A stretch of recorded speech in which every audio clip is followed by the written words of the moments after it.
Hello बच्चों, कैसे हैं आप सब। आइए हम लोग पढ़ रहे हैं 10th क्लास की मैथ अनसॉल्व्ड पेपर और 2025 का बच्चों ये है सेट नंबर तीसरा, जिसका संकेतांक दिया गया है bx। तो आइए देख लेते हैं। खंड आ में बहुविकल्पी प्रश्न दिए होते हैं। तो पहला क्वेश्चन क्या कह रहा है। पहला क्वेश्चन कह रहा है कि यदि टेन थीटा का मान है 3/4 तो कॉस थीटा का मान क्या होगा। आइए देखते हैं इस क्वेश्चन को। आइए देख लेते हैं। जब कभी भी इस तरह का कोई भी क्वेश्चन दिया हो तो बच्चों सबसे पहले हम लोग क्या करते हैं, एक समकोण त्रिभुज बनाते हैं। तो यहाँ पर हम लोग एक समकोण त्रिभुज बनाएंगे इस तरीके से। मान लेते हैं ये हमारा एक समकोण त्रिभुज है इस तरीके से। अब यहाँ पर मान क्या दिया गया है, मान दिया गया है टेन थीटा। टेन थीटा बराबर होता है लंब बटे आधार। तो लंब क्या हो जाएगा, लंब हो जाएगा 3 और आधार हो जाएगा 4। अब हमें ज्ञात क्या करना है, तो हमें ज्ञात करना है कर्ण। कर्ण भुजा, यानी जब बड़ी भुजा निकालते हैं तो दोनों छोटी भुजाओं के वर्गों को जोड़ देते हैं, उसका वर्गमूल निकाल लेते हैं। तो पहले इसका वर्ग करते हैं तो क्या आ जाएगा 4 का स्क्वायर, प्लस फिर इसका वर्ग करते हैं क्या आ जाएगा 3 का स्क्वायर। दोनों को जोड़ते हैं तो क्या आ जाएगा 4 चौको 16 और 3 त्रिका 9। ऐड करेंगे आ जाएगा 25। 25 कौन संख्या का वर्गमूल होता है, तो ये होता है 5 संख्या का वर्गमूल होता है, यानी 25 जो है वो 5 का वर्ग होता है। तो ये भुजा क्या आ जाएगी, ये भुजा आ जाएगी निकल कर 5। अब हमें निकालना क्या है, कह रहा है कि कॉस थीटा का मान ज्ञात करो। तो कॉस थीटा बराबर क्या होता है, आधार बटे कर्ण। कॉस थीटा बराबर क्या होता है, आधार बटे कर्ण। तो आधार क्या है 4 है और कर्ण क्या है 5 है, यानी कॉस थीटा का जब मान आएगा तो आ जाएगा 4/5। तो देख लेते हैं कि 4/5 किस ऑप्शन पर दिया गया है। तो बच्चों पहले ऑप्शन पर लिखा है 4/5। तो हमारे पहले क्वेश्चन का जो राइट ऑप्शन हो जाएगा वो हो जाएगा ए नंबर, कि A option is right answer. अब आइए बढ़ते हैं, क्वेश्चन नंबर दूसरा देख लेते हैं। कह रहा कि एक पासे को, क्या कह रहा है, कह रहा कि एक पासे को एक बार फेंका जाता है तो एक सम संख्या आने की क्या प्रायिकता होगी। आइए फटाफट स्टाइल में समझ लेते हैं कि पासे में क्या होता है। तो पासे में जो अंक दिए होते हैं वो दिए होते हैं 1 से 6 तक, यानी 1 है, 2 है, 3 है, 4 है, 5 है और 6। इन संख्याओं में से कोई भी एक संख्या आ सकती है। तो सभी संभावित परिणाम कितने बने, 6 है। तो संभावित परिणामों की संख्या हो गई 6।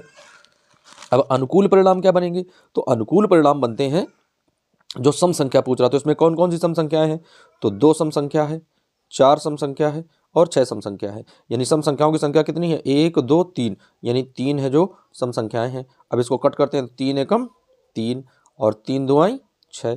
तो क्या आ जाएगा 1/2। कहाँ पर दिया गया है ऑप्शन, तो दूसरे दोस्तों क्वेश्चन का ऑप्शन नंबर बी दिया गया है। बी में 1/2 है। तो दूसरे क्वेश्चन का राइट ऑप्शन हमारा बन जाएगा बी नंबर। ब्लैक कर देंगे कि बी ऑप्शन हमारा हो गया राइट आंसर। अब आइए बढ़ते हैं क्वेश्चन नंबर तीसरा देख लेते हैं। तीसरा कह रहा निम्नलिखित बारंबारता बंटन का माध्यक ज्ञात करना है।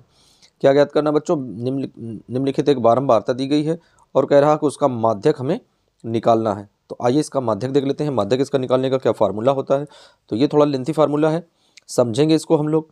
तो क्या दिया गया है, ये होता है वर्ग अंतराल और ये है इसकी बारंबारता। तो आइए इसकी संचयी बारंबारता बनाते हैं। तो संचयी बारंबारता बनाने के लिए क्या है, सबसे पहले वाले में क्या है 0 से 10 है और आगे क्या दिया गया है 7 दिया गया है। तो 7 लिखेंगे। फिर क्या है 10 से 20 है, उसमें क्या दिया गया है 8 है तो 8 लिखेंगे। फिर क्या है 20 से 30 है, उसमें क्या दिया गया 15 है तो 15 लिख लेंगे। फिर यहाँ पर बना लेते हैं 30 से 40 है, कितनी बारंबारता है 10 है। फिर 40 से 50 है, कितनी बारंबारता है 5 है। अब इसकी संचयी बारंबारता बनाते हैं। तो संचयी बारंबारता क्या, जो पहले लिखी होती है उसको वही लिख देते हैं, तो 7 की जगह 7 आ जाएगा। अब ये दोनों जोड़ देंगे तो 8 और 7 15 हो जाएगा। 15 15 30 हो जाएगा। 30 और 10 40 हो जाएगा। 40 और 5 45 हो जाएगा। यानी अंतिम डिजिट क्या आ गई है 45 आई है। अंतिम वाली जो डिजिट है वो क्या आई है 45 आई है। अब आइए हम लोग इसमें जोड़ लेते हैं कि इसमें अंकों का योग क्या है। तो जो 45 लास्ट की डिजिट होती है वही इसमें अंकों का योग आता है। जोड़ते हैं 8 7 15, 15 15 30, 30 10 40, 40 और 5 45। अब हमें निकालना क्या होता है, हमें निकालना होता है n/2। क्या निकालना होता है n/2। तो n का मान क्या है 45 है, तो 45/2। 2 का भाग दे देंगे तो आ जाएगा 22.5। कितना आ जाएगा 22.5। अब हमें ये देखना है कि 22.5 किस वर्ग अंतराल में आ रहा है। तो आइए यहाँ पर देख लेते हैं। देखिए पहले में 7 है, दूसरे वर्ग अंतराल में आ रहा क्या 15 आ रहा है, तीसरे वर्ग अंतराल में क्या आ रहा है 30 आ रहा है। इसका मतलब है कि जो 22.5 है, 22.5 15 और 30 के बीच में मिल रहा है, यानी इससे आगे है और इससे बीच में है, तो इसका मतलब है कि इसके सामने का वर्ग अंतराल ही हमारा माध्यक वर्ग हो जाएगा। तो जहाँ पर 20 और 30 लिखा होगा वही इसका राइट आंसर होगा। देखते हैं 20 से 30 कहाँ पर है। तो ये रहा दोस्तों क्वेश्चन नंबर तीसरे का राइट ऑप्शन सी नंबर 20 से 30। तो क्वेश्चन नंबर तीसरे का राइट ऑप्शन बन जाएगा C number, C option is right answer. अब कह रहा है कि निम्नलिखित सारणी का बहुलक वर्ग होगा। तो बहुलक वर्ग तो बहुत ही आसान होता है। बहुलक वर्ग क्यों आसान होता है? क्योंकि इसमें एक नियम लगता है, जो सबसे बड़ी बारंबारता होती है वही उसका बहुलक वर्ग हो जाता है। तो आइए देखते हैं कि इसकी सबसे बड़ी बारंबारता क्या है। तो आप लोग देख रहे हैं बारंबारता क्या है, सबसे बड़ी बारंबारता 11 दी गई है। तो 11 के ऊपर क्या है, 11 के ऊपर लिखा है 10 से 15। तो अब 10 से 15 किस ऑप्शन पर है? तो आइए देख लेते हैं। 10 से 15 जो दिया गया है वो है डी ऑप्शन पर। तो क्वेश्चन नंबर चौथे का डी ऑप्शन हमारा राइट आंसर बनेगा। कि क्वेश्चन नंबर चौथे का राइट ऑप्शन बन जाएगा D number, D option is right answer. अगला क्वेश्चन देख लेते हैं बच्चों, क्या कह रहा है। कह रहा है निम्नलिखित में कौन सी किसी घटना की प्रायिकता नहीं हो सकती है? तो एक भी प्रायिकता हो सकती है कोई निश्चित घटना के लिए, 1/2 भी हो सकती है, 1/3 भी हो सकती है, लेकिन माइनस में 1/2, माइनस की 1 कभी नहीं हो सकती है।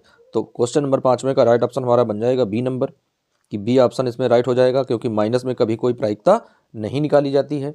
अब आइए बढ़ते हैं क्वेश्चन नंबर 6 देख लेते हैं। क्वेश्चन नंबर 6 में क्या है, कह रहा 3 cot A बराबर है 4। तो कह रहा 1 - 10 स्क्वायर ए और अपॉन में 1 + 10 स्क्वायर ए का मान ज्ञात कीजिए।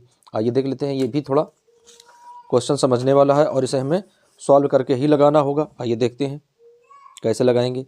तो सबसे पहले जब इस तरह का कोई भी क्वेश्चन हो, सबसे पहले हम लोग एक छोटा सा क्या करते हैं, एक छोटा सा समकोण त्रिभुज ऐसे ड्रा कर लेते हैं। ये रहा समकोण त्रिभुज। अब दिया गया कॉट, कॉट होता है 10 का उल्टा।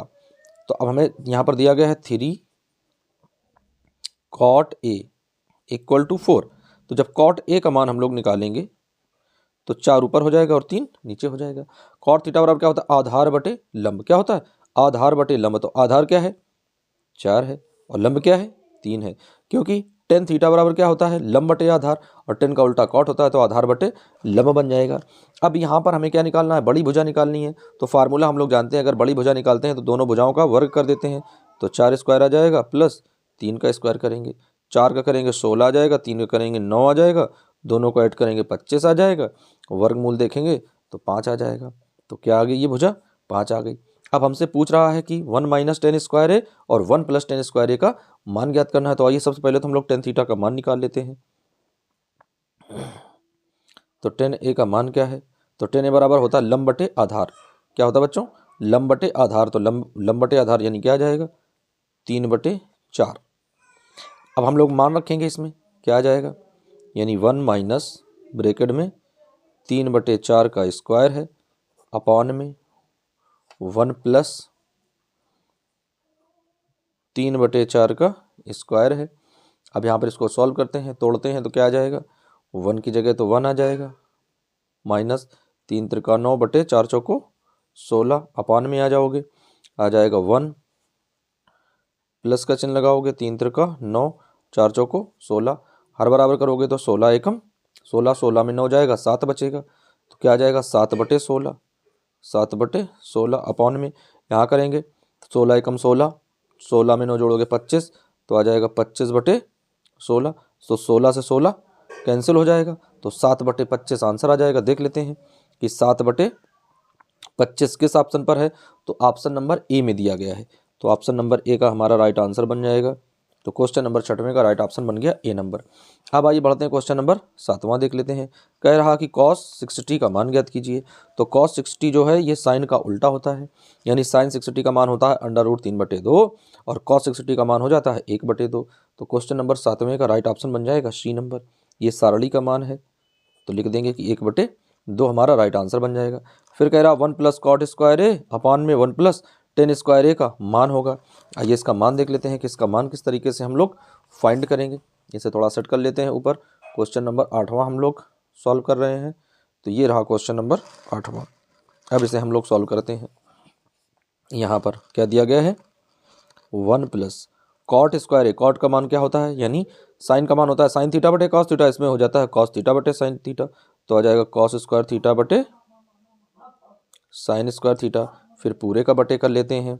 फिर यहाँ पर 10 में दिया गया तो आ जाएगा 1 + साइन स्क्वायर थीटा बटे कॉस स्क्वायर थीटा, हर बराबर करेंगे, इसका यहाँ गुणा हो जाएगा, इसका यहाँ गुणा हो जाएगा, तो क्या बन जाएगा, साइन का साइन में sine square theta plus cos square theta upon में साइन स्क्वायर थीटा अपान में आ जाएंगे, cos square theta plus sine square theta upon में कॉस स्क्वायर थीटा। अब यहाँ पर ये वाली डिजिट इससे कट जाएगी, कॉस चला जाएगा ऊपर, तो आ जाएगा कॉस स्क्वायर थीटा बटे साइन स्क्वायर थीटा, और कॉस स्क्वायर थीटा बटे साइन स्क्वायर थीटा का मान होता है कॉट स्क्वायर थीटा। तो देख लेते हैं कहीं पर भी कॉट स्क्वायर थीटा मान दिया गया है, तो ये रहा क्वेश्चन नंबर 8वें का D number, cot square theta. तो यही ऑप्शन हमारा सही हो जाएगा, क्वेश्चन नंबर 8वें का D option is right answer. अब आइए बढ़ते हैं क्वेश्चन नंबर 9 देख लेते हैं भाई। 9 बड़ा ही इजी क्वेश्चन दिया गया है। क्या कह रहा है, कह रहा है कि यदि एलसीएम दोनों का इतना है तो एचसीएफ मान बताना है। आइए देख लेते हैं कैसे लगाएंगे।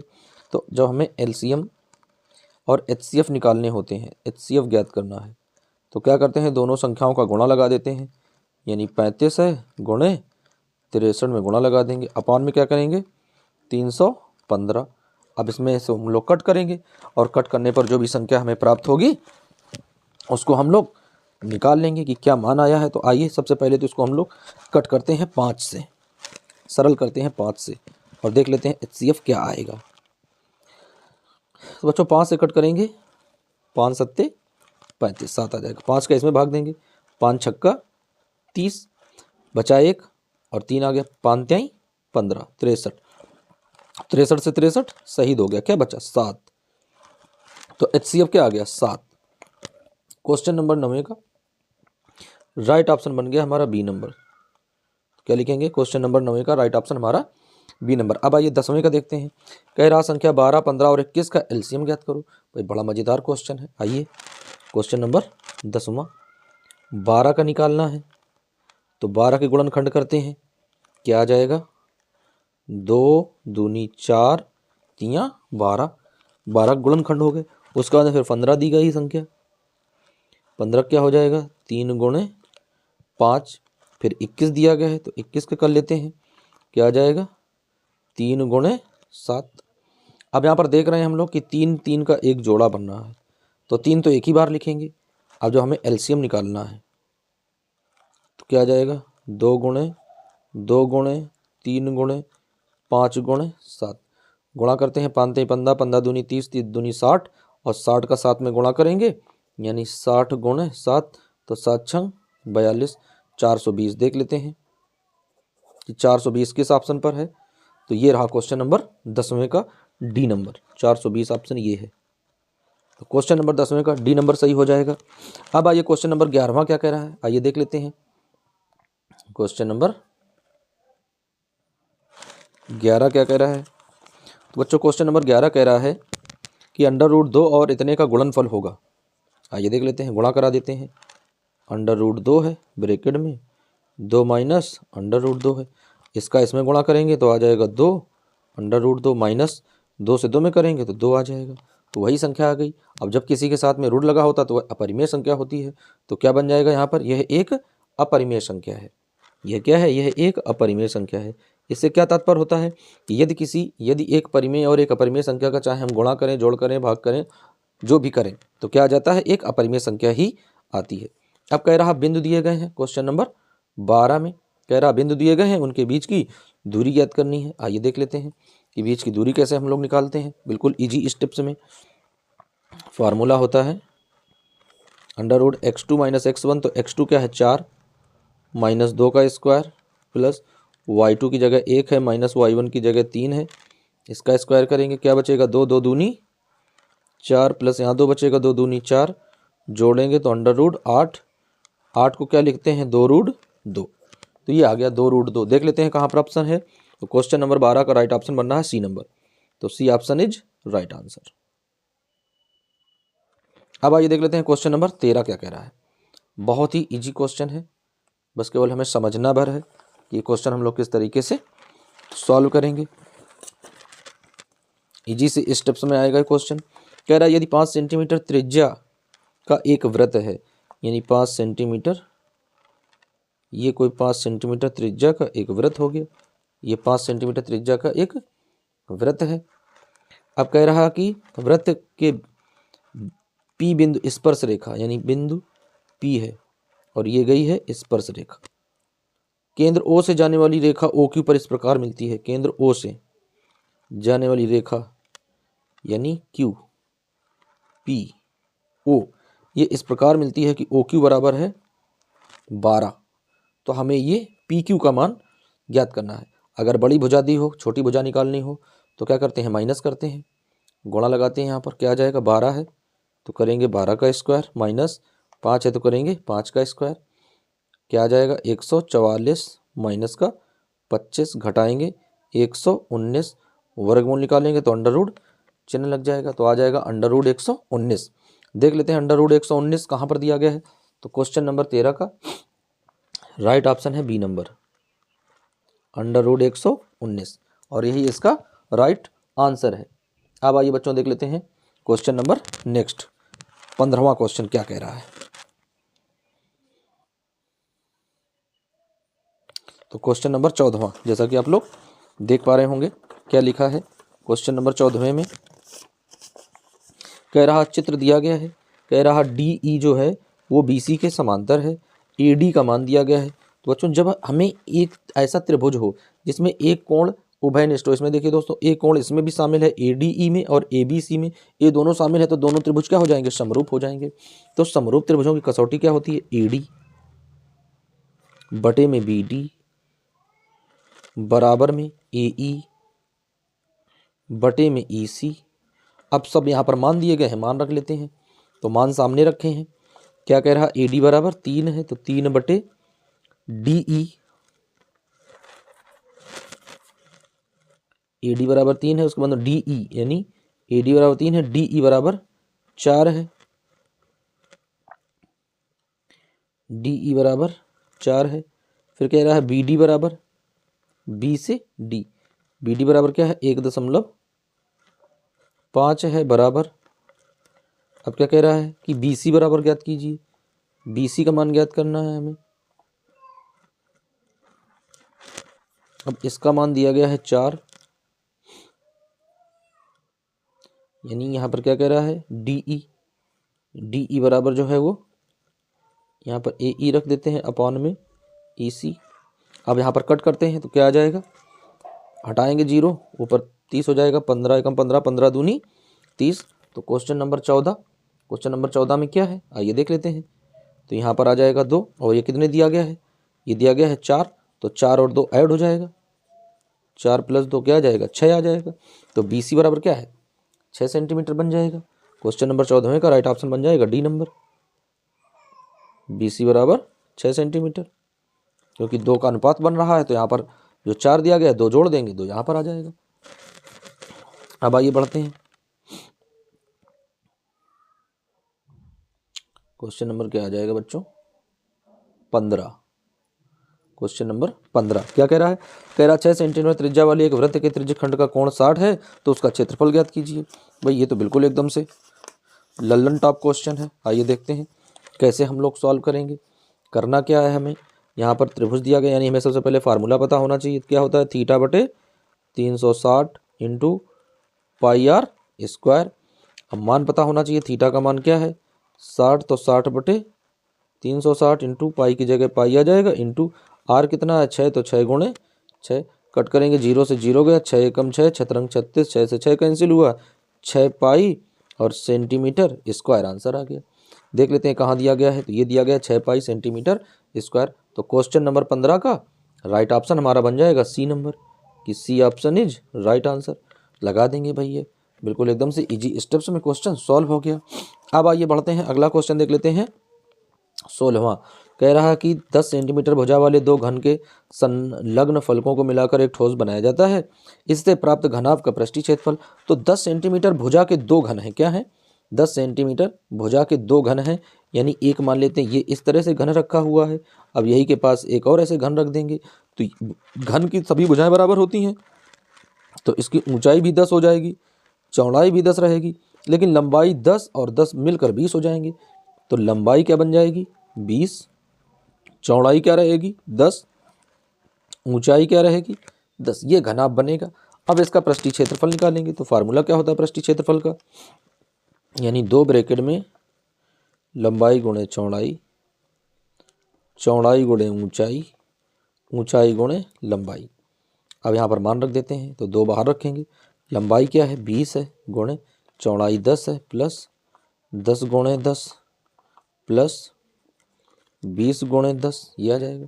गुणा करेंगे तो 2 बाहर रखेंगे, इंटू में 200 आ जाएगा प्लस 100 आ जाएगा प्लस 200 आ जाएगा, 2 2 4 4 1 5 5 दूनी 10, 1000 सेंटीमीटर क्यूब। आज क्या निकालना है बच्चों, निकालना क्या है हमें निकालना पृष्ठीय क्षेत्रफल, तो स्क्वायर में आएगा। पृष्ठीय क्षेत्रफल किस में होता है स्क्वायर में, तो 1000 आ रहा है। आंसर देख लेते हैं कहाँ पर दिया गया है, क्वेश्चन नंबर 16 का डी नंबर में दिया गया है 1000, तो ये ऑप्शन हमारा सही हो जाएगा। क्वेश्चन नंबर 16 का डी ऑप्शन हमारा राइट आंसर बन जाएगा। अब आइए देख लेते हैं अगला क्वेश्चन क्या कह रहा है। कह रहा है द्विघात समीकरण दिया गया है, इसके शून्य ज्ञात करने हैं। तो आइए देख लेते हैं क्या करेंगे। तो सबसे पहले तो इसको अरेंज करके रखते हैं, उसके बाद में इस सवाल को हम लोग सॉल्व कर पाएंगे। कैसे अरेंज करेंगे, सबसे पहले बड़ी घात क्या है यानी 6x², उसके बाद में माइनस का 7x, उसके बाद में माइनस का 3 है बराबर 0 है। अब 6 तिरिक 18, 18 के ऐसे गुणनखंड करने हैं कि हमें 7 आने चाहिए। 18 के ऐसे गुणनखंड होने चाहिए कि क्या आ जाए 7 हमें लाना है। आइए गुणनखंड करते हैं। 18 के ऐसे गुणनखंड करेंगे कि हमें 7 लेकर आना है। देख लेते हैं कैसे गुणनखंड बनाएंगे यहाँ पर। तो 9 दूनी 18 करेंगे यानी 6x² हो जाएगा माइनस का 9x प्लस का 2x माइनस का 3 और बराबर में 0। अब ये एक ब्रैकेट में आ जाएंगे। अब यहाँ से हम लोग कामा लेंगे 3x का, तो क्या बचेगा 3 दूनी 6 यानी 2x माइनस का 3 त्रिका 9 3, यहाँ पर लेंगे प्लस का 1 तो आ जाएगा 2x माइनस का 3। ब्रैकेट दोनों एक समान है, आप लोग देख पा रहे होंगे दोनों के ब्रैकेट एक समान है।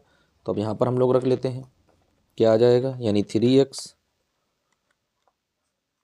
प्लस का 1, दूसरे में है 2x माइनस का 3। अब इसमें जब मान निकालेंगे x का तो 1 जाएगा माइनस का हो जाएगा 3 जाएगा बटे 3।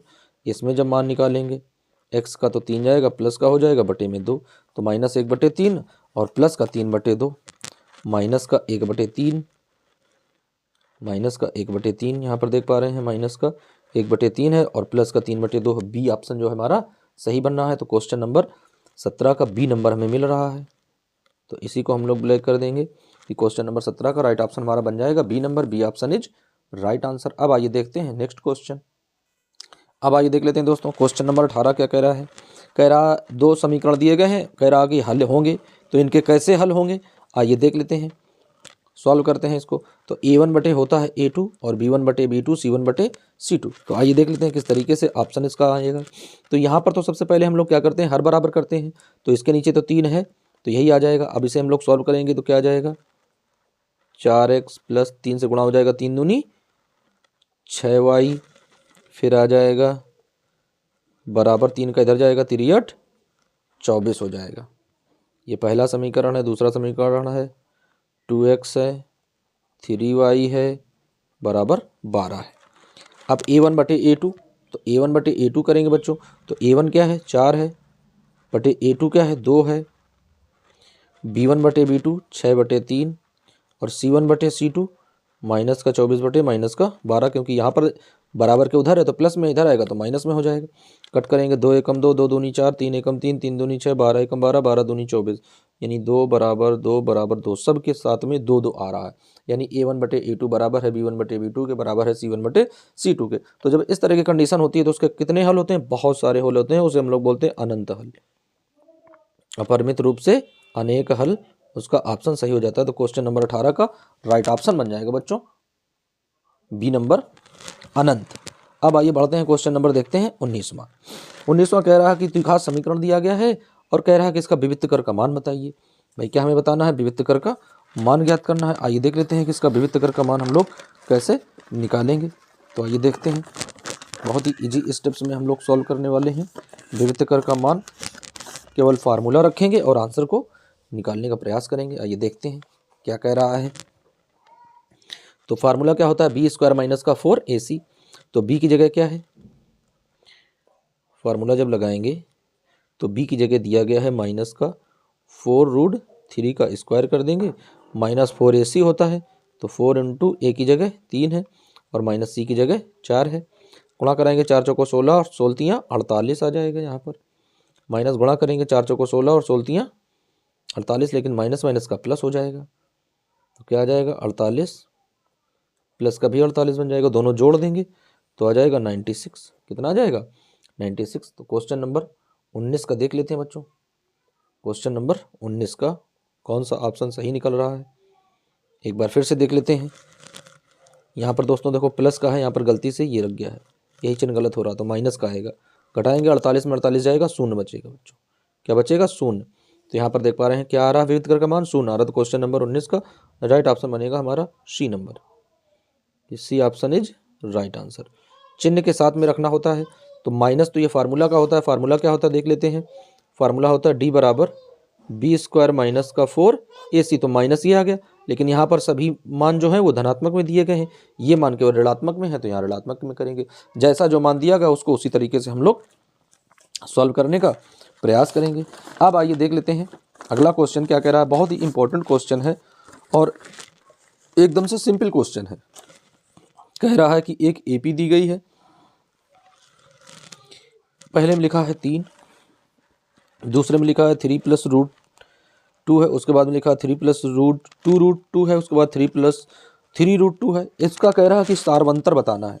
तो आइए सारवंतर का एक सीधा सा फार्मूला हम लोग जानते हैं, क्या होता है, डी बराबर a2 माइनस का a1। a2 क्या है देख लेते हैं। a2 ये दिया गया है, क्या है, 3 + √2 है, माइनस a1 3 है। ये प्लस का है, ये माइनस का है, ये इससे कैंसिल हो जाएगा। क्या बचेगा, केवल बचेगा √2। क्वेश्चन नंबर 20वां देख लेते हैं। क्वेश्चन नंबर 20वें का कहाँ पर √2 दिया गया है। तो बच्चों क्वेश्चन नंबर 20वां और 20वें का √2 लिखा है डी नंबर में।